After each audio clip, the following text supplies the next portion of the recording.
Yo, what's going on, guys? Welcome back to the channel. Today we're talking about Shavkat Rakhmonov. 4-0 in the UFC. Believe all finishes. I'm very for sure about that. I don't know why I don't have that ready to go. Pretty sure he's beaten everybody by 3 by submission, 1 by KO. Yep, finished Alex Oliveira, Michel Prazeres. KO Carlston Harris and finished Magny. 2 by guillotine, rear naked choke, and hook kick, spinning hook kick with punches. 2 in the first, 2 in the second. Magny was literally 2 seconds left in the second round. So that squeeze must have been stupid tight. Stupid tight. But this dude is a freaking monster. 16 wins, 8 by KO, 8 by submission.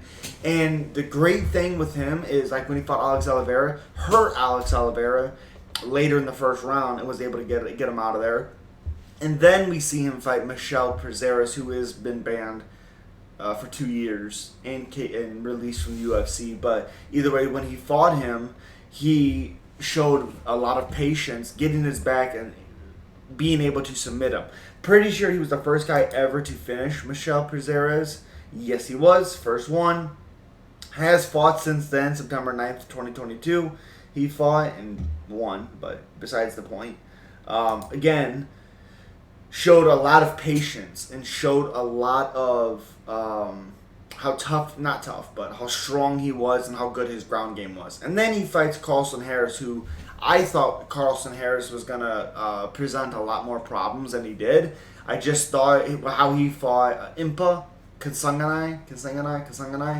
I thought in that fight, Carlston Harris showed a lot of patience, and his striking was very...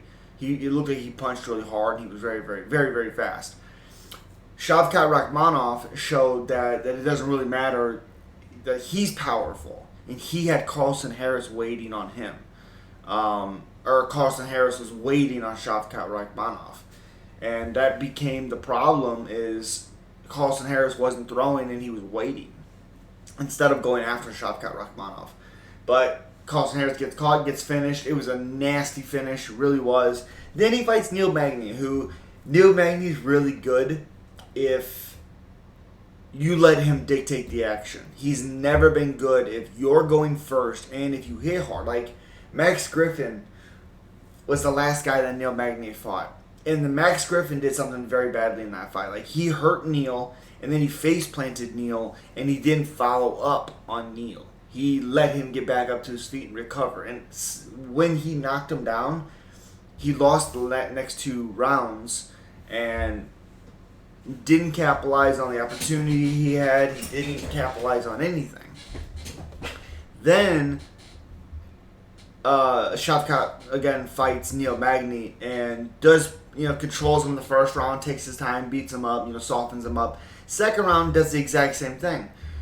But there's a point with about 10 seconds left that he keeps wrapping this arm around the guillotine, like fainting it or whatever. And then Magny, he must have thought Neil wasn't defending him properly, and Magny let Shavkat do a little too much, get a little too comfortable with it. And Shavkat Rakhmonov sunk it in, dropped down, and was able to get a tap at 4:58 with 2 seconds left on the clock. The reason why it's so impressive on what he's doing in these 4 fights is, like, again, Alex Oliveira, he hurts Alex and then submits him. Shows a little bit of his striking, and then it shows his ability to finish.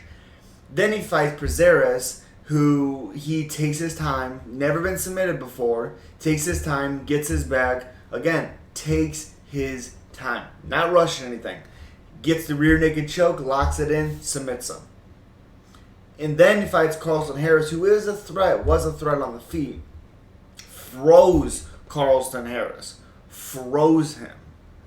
Got him on waiting for Rakhmonov to strike.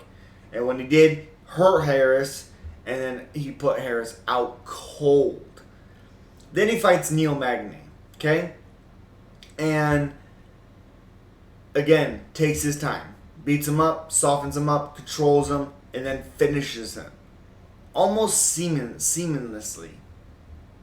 Barely say that. 2 performance of the nights should have been performance of the night, but besides the point. He's been in the UFC for 2 years. He is now scheduled to fight Jeff Neal. And the good thing I like about this fight with Jeff Neal is Jeff Neal is going to go right at Rakhmonov. This is the fight right here that we're going to find out what Rakhmonov is made of. Because Jeff Neal is not going to wait. He's going to go right at him. He's going to hit him. And he hits like a maniac. First person ever to finish Vicente Luque. Because his power with that straight left is disgusting. And for some reason, Vicente Luque kept taking it until he couldn't take it anymore. Couldn't block it. Couldn't block that shot to save his life. Didn't understand it, but couldn't do it.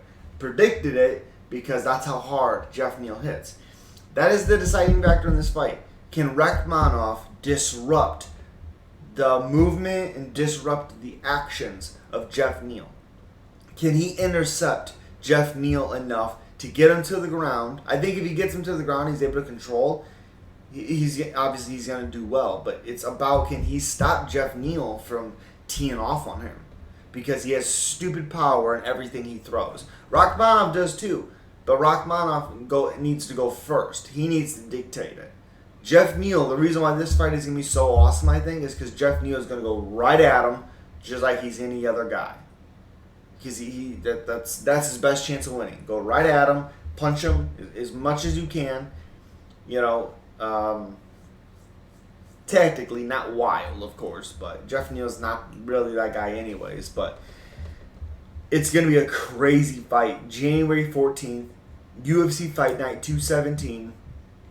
Not even a whole lot of fights there. Kelvin Gastelum, Narsadine Imavov, Jeff Molina, Jimmy Flick, who's coming back. He had retired.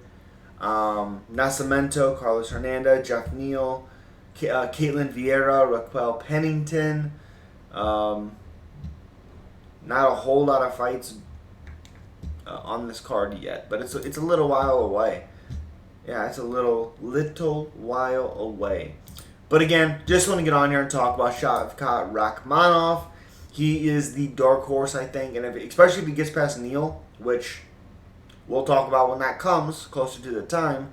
But this fight, this guy is awesome. A lot of fun to watch. Go back and watch his fights.